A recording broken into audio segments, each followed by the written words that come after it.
This is a commemorative stone atop the parapet at Fort Stevens in Washington, D.C. It's dedicated to American patriot and warrior Abraham Lincoln, who, unlike the current president, was not a coward who runs and hides or shirks his duties. At approximately noon on 11 July 1864, Confederate traitor Major Jubal Early, we do not recognize his Confederate rank of general since the Confederacy was never a legitimate, lawfully recognized nation, arrived at the northwest boundary of Washington, D.C. with his men to threaten and advance on the nation's capital. Jubal Early decided to halt for the day, as he did not have any good battlefield intelligence on what forces awaited him in the city.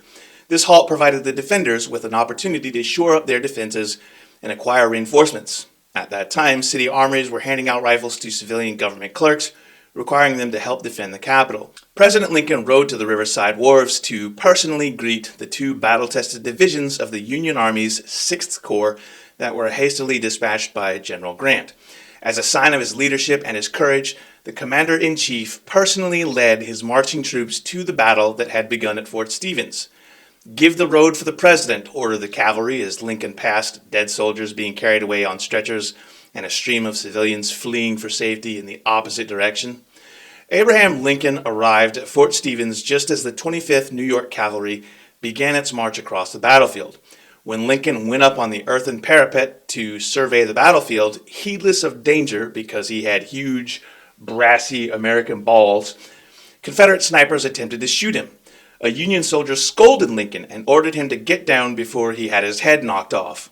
On July 12, 1864, President Lincoln again stood atop the parapet of the fort to witness the battle and again came under direct fire of Confederate sharpshooters.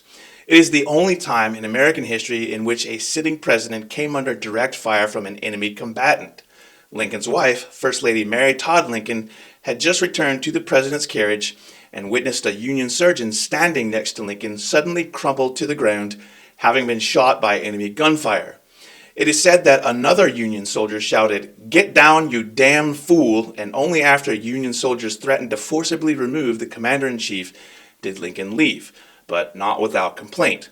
As Lincoln finally left the battlefield unharmed, he gave his personal approval to shell houses being used as Confederate sniper nests.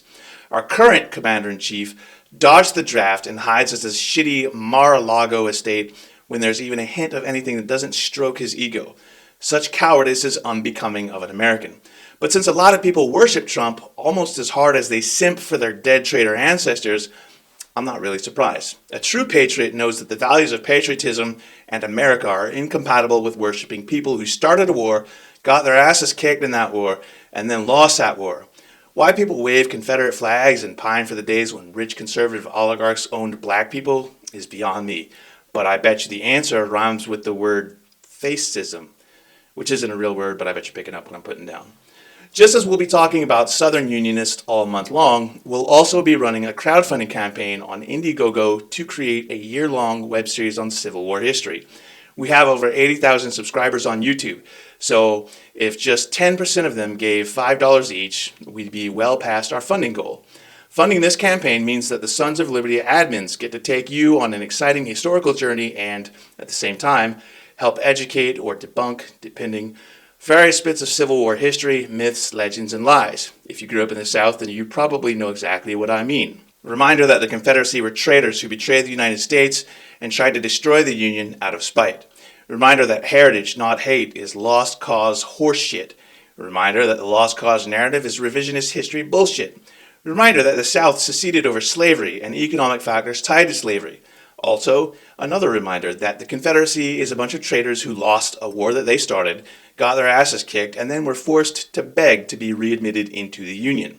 P.S. Your flag is a participation trophy. Die mad about it. And now it's time for the throw punch!